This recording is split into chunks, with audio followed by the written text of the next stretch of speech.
አሜን። ይእዜ እትነሳ ይቤ እግዚአብሔር ርእሲ መድኃኒተ ዋግህ ቦቱ ቃለ እግዚአብሔር ቃል ንጹሕ። ይእዜ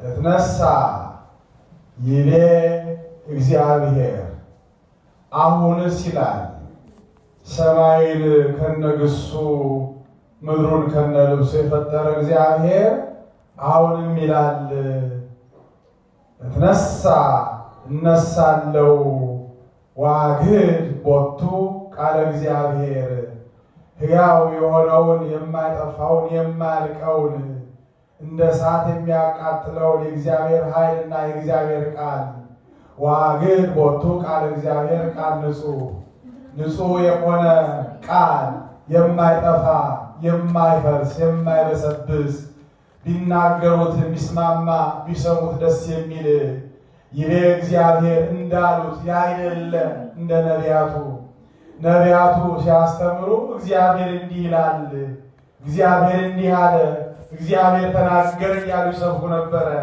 የአንተ ስብከት ግን አማን አማን እብለክሙ እውነት እውነት እላችኋለሁ እኔ እያለ የሚናገረው ጌታ ኢየሱስ ክርስቶስ እንዲህ ይላል፣ እነሳለው በሞቼ አልቀርም የሚለውን የነቢየ እግዚአብሔር ቅዱስ ዳዊትን ቃል መነሻ በማድረግ ነበረ ቅድም በቅዳሴ ሰዓት ምስራቅ በሚባለው ዘዴ የተሰበከው። ምስራቅ ማለት መሸጋገሪያ ማግኛ ማለት ነው። ለብሉይ ወደ ሐዲስ መግቢያ ማለት ነው። ብሉይ ኪዳን ከተነገረ በኋላ የሐዲስ ኪዳን መግቢያ መድረሻ መሸጋገሪያ ነውና ምስራቅ ይባላል። እንደምን ሰንብታችኋል? እግዚአብሔር ይመስገን። እንዴት ናችሁ? እግዚአብሔር ይመስገን። እንዴት አለፈ ዓመት በዓል? እግዚአብሔር ይመስገን። ቀሪ ጊዜያችንንም የበረከት ያድርግልን አምላካችን። ምን ነው ጉሮሯችሁን ቅባት የዘጋሁት መስላላችሁ? የበረከት ያድርግልን። አሜን። ወንዶች እንኳን ደክመው ነው ያው ቅባት ሲመገቡ አይስማማቸውም፣ ደክመው ነው።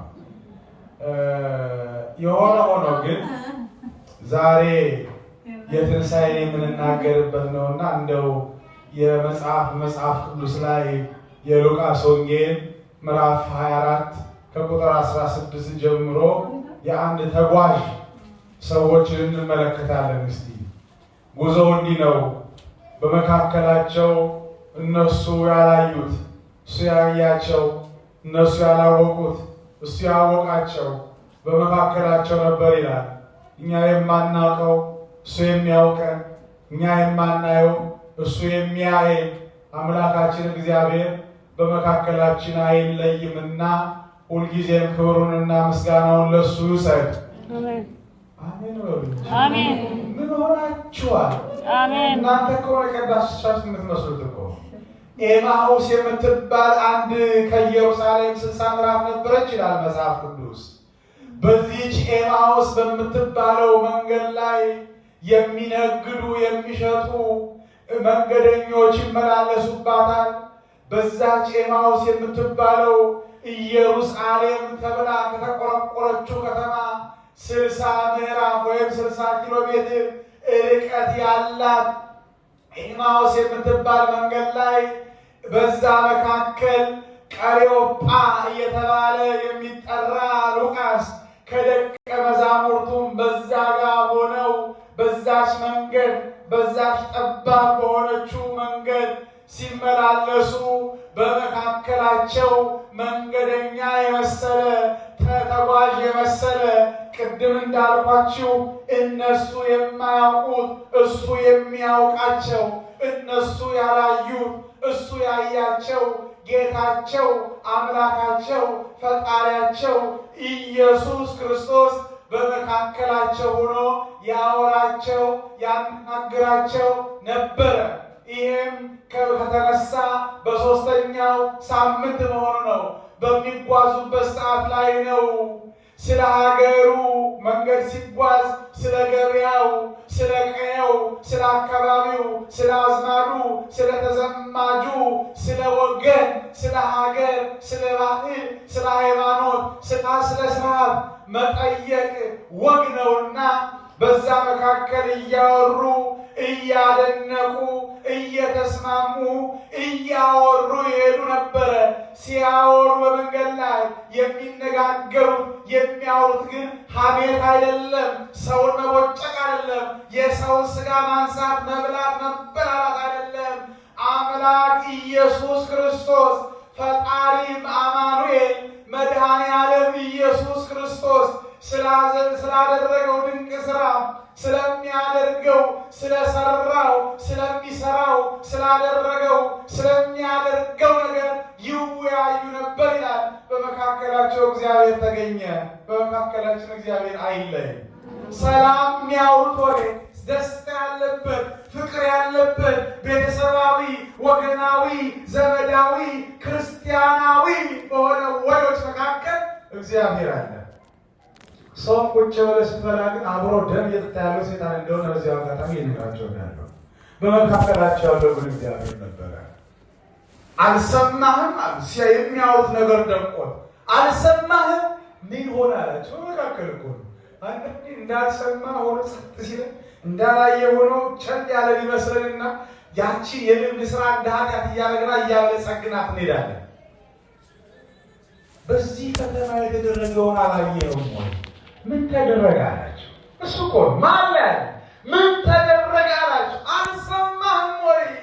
ያ ሰማይ ዙፋኑ የነበረ ጌታ ከሦስቱ አካል አንዱ አካል ወልድ የማርያም ሥጋ ለብሶ በተዋህዶ ከብሮ እኛን መስሎ እኛን አክሎ እኛን ሁኖ ወደ ምድር መጥቶ ተወልዶ ተጠምቆ ተሰቅሎ ሞቶ በሦስተኛው ቀን እነሳለሁ ባለው ይህ እግዚአብሔር እንዳለው እነሳለሁ ያለው ጌታ መልክን ከድንግላት ቸርነትን ከርኅራኄ ይቅርታን ከአባትነት እረኝነትን ከጠባቂነት ጋር አስተባብሮ የያዘው ጌታ እኮ ተነስቷል።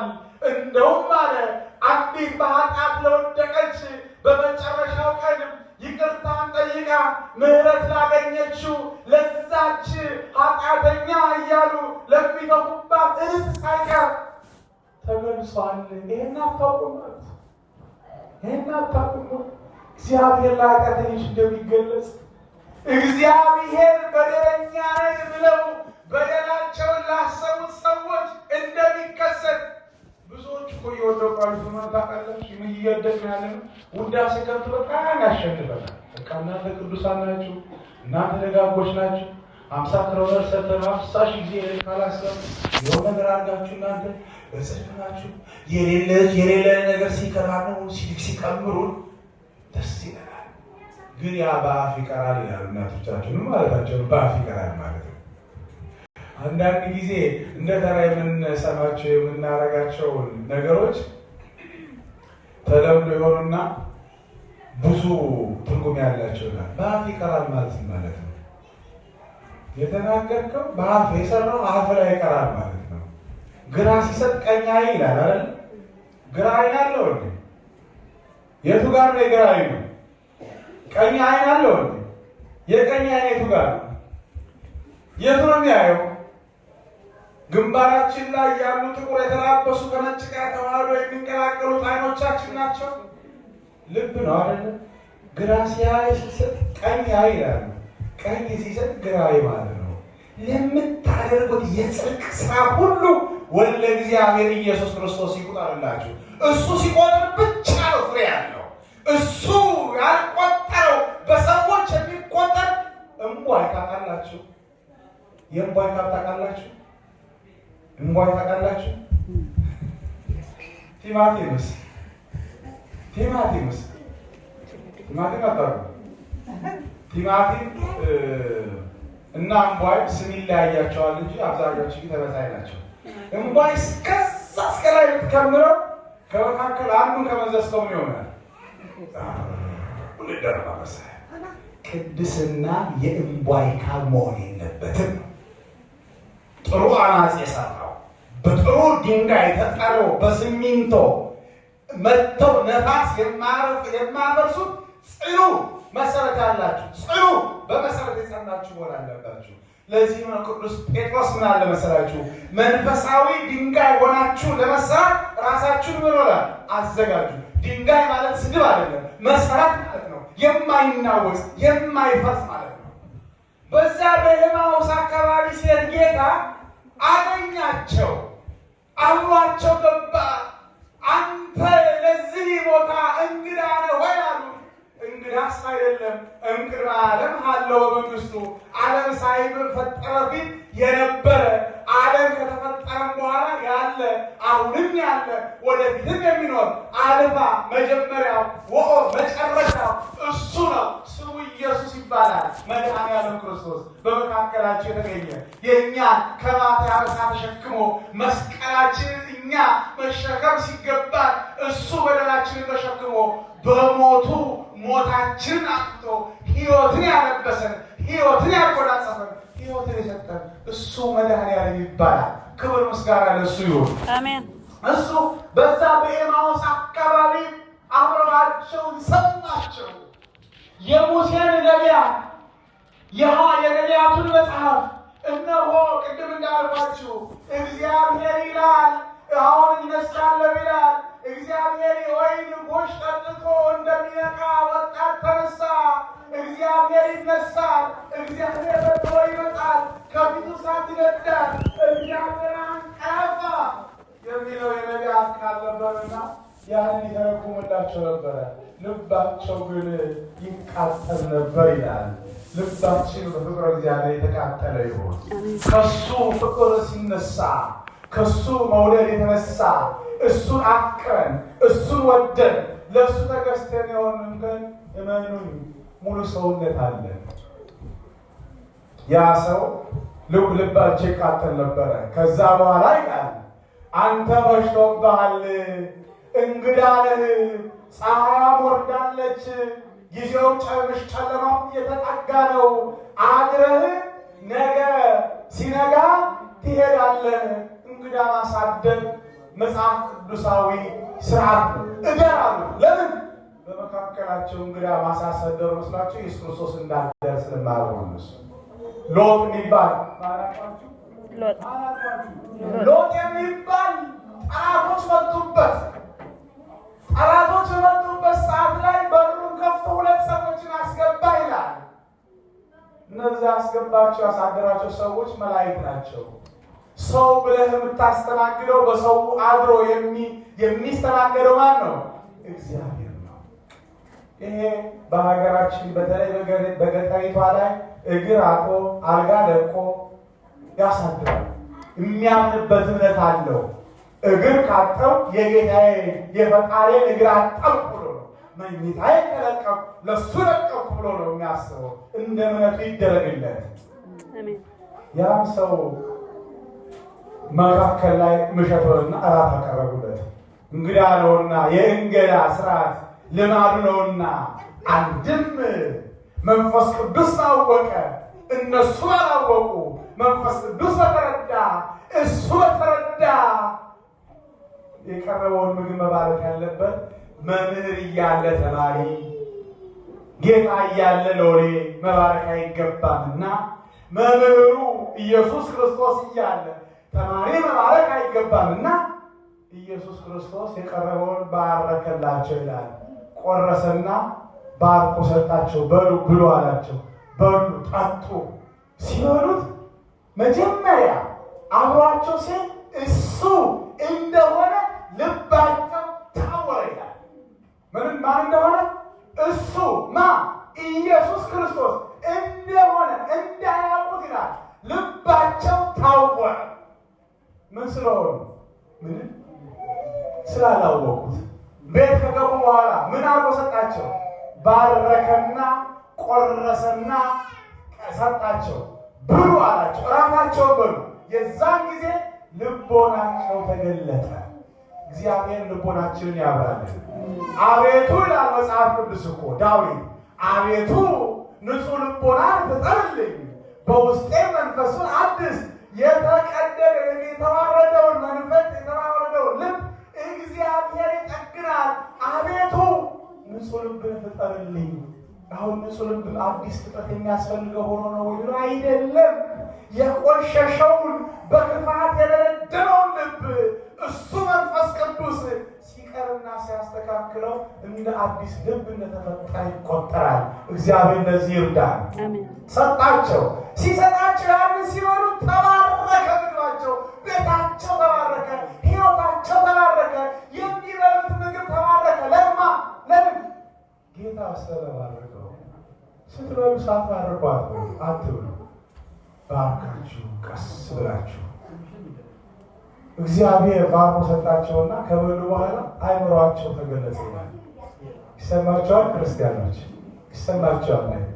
ብታምኑ ባታምኑ የክርስቶስን ሥጋና ደም ያልተቀበለ ሁሉ አይነ ልቦና አይበራም። ይሄ ቤተክርስቲያን አፍርቷል። መቼ ነው? ነገ ነው? ከነገ ወዲያ ነው? ዛሬ ነው። ዛሬ አሁን ያቺ ሴት ንስሐ መግባት የጀመረች መቼ ነው? እግሯን ከቤት ስታነሳ፣ ልቧን ስታነሳ፣ እግሯን ስታነሳ ከልብና ከእግሬ ይቀድማል። ልብ ጌታዬ ጋር መሄድ አለብኝ። የቆሸሸውን ሰውነትን ማጠብ አለብኝ። ጻዳ ከመኦፍ እንደ ነጭ ርግብ የሆነውን ኢየሱስ ክርስቶስን ለብሰዋለሁ ብላ ልትሄድ እንኳን ከማንሳቷ በፊት ልቧ ተነስቷል። ቆርሶ ሰጣቸው ይላል። በሉ ተመገቡ። ልባቸው ውስጥ የነበረውን ሁሉ ያ መካከላቸው ሲነግሩት ሲያስረዱት የነበረ እሱም እየተረጎመ እያመሳጠረ ሲነግራቸው ሲያስተምራቸው የነበረው ኢየሱስ ክርስቶስ ነው። በዛ መካከል እርቆ የነበረውን ለማቅረብ፣ ጎልቶ የነበረውን ለማርቀቅ፣ የረቀቀውን ለማሙላት ኢየሱስ ክርስቶስ መካከላቸው ያንን ለእራት ያዘጋጁትን ባርኮ ሲጣቸው አይነ ልቦናቸው በራላቸው ይላል። ያለ ንስሐ አይነ ልቦና፣ ያለ ፍቅር አይነ ልቦና፣ ያለ ደስታ አይነ ልቦና አይበራ። እነዛ በመካከላቸው የተገኘ ኢየሱስ ክርስቶስ ሰላማቸውን የሰጠው ትልቁ ነገር እዛው ባለበት እዛው የተገኘንበት እንደነዛ ሰዎች ክርስቲያን ሆኖ መገኘት ነው። ምን አልኳቸው? ክርስቲያን። የክርስቲያን ጠባዩ ምንድን ነው? ክርስቲያን ጠባዩ ምንድን ነው? ጠባዩ ምንድን ነው? ጠባይና ባህሪ ይለያያል። ጠባዩ ምንድን ነው? የክርስቲያን ደስታ ነው፣ ሰላም ነው፣ ፍቅር ነው፣ አንድነት ነው፣ መቻቻል ነው፣ ራስን መግዛት ነው፣ ከአድመኝነት ከክፋት ከተንኮል መራቅ ነው። ይህ ክርስቲያን ጠባዩ ሰው ሆኖ መገኘት ነው። ሰው ማለት 7 ማለት ነው። ከ3 ባህርያተ ነፍስ ከ4 ባህርያተ ሥጋ የተሰራ ማለት ነው። 4ቱ ሟች ናቸው፣ 3ቱ ግን የማይሞቱ ናቸው። 4ቱ ግን እዚህ ምድር ይቀራሉ፣ 3ቱ ግን ወደ ሰማይ ይሄዳሉ። ሰው ሆነን እንገኝ። እግዚአብሔር ይርዳል። ዳዊት ልጁን ሰሎሞንን እንዲህ አለው፣ ልጄ ሆይ ሰው ሁን አለው። ሰው አይደለም ወይ ሰሎሞን ካላችሁ፣ ሰው ነው። የሰውነት ጠባይ ሲያሟላ፣ የሰውነት ጠባይ ሲኖረው ሰው ይሆናል። የሰውነት ጠባይ ከሌለው ግን ሰው አይደለም፣ ተንቀሳቃሽ አፈር ነው። እግዚአብሔር ከሁላችን ጋር ይሁን። የሰማነውን በዝነ ልቦናችን ያሳድርብን። የእግዚአብሔር ምሕረት ቸርነት አይለየን። የዛሬ ሳምንት ዓርብ፣ ቅዳሜ፣ እሑድ የካቲት ሚያዝያ 23፣ 24፣ 25 ሜይ 1፣ 2፣ 3 ትሮንዳይም ላይ ትልቅ የቅዱስ ጊዮርጊስ ክብረ በዓል አለ። ምናልባት እግዚአብሔር ከፈቀደ እኛም ወደዛ ልሄድ እንችላለን። ምናልባት እናንተ ሄድ ትችሉ ከሆነ ከወዱ ለማሳሰብ ነው። እግዚአብሔር ከሁላችን ጋር ነው። የሰማነውን በዝነ ልቦናችን ያሳድርብን። እግዚአብሔር አይለየን። አሜን። ትንሣኤከ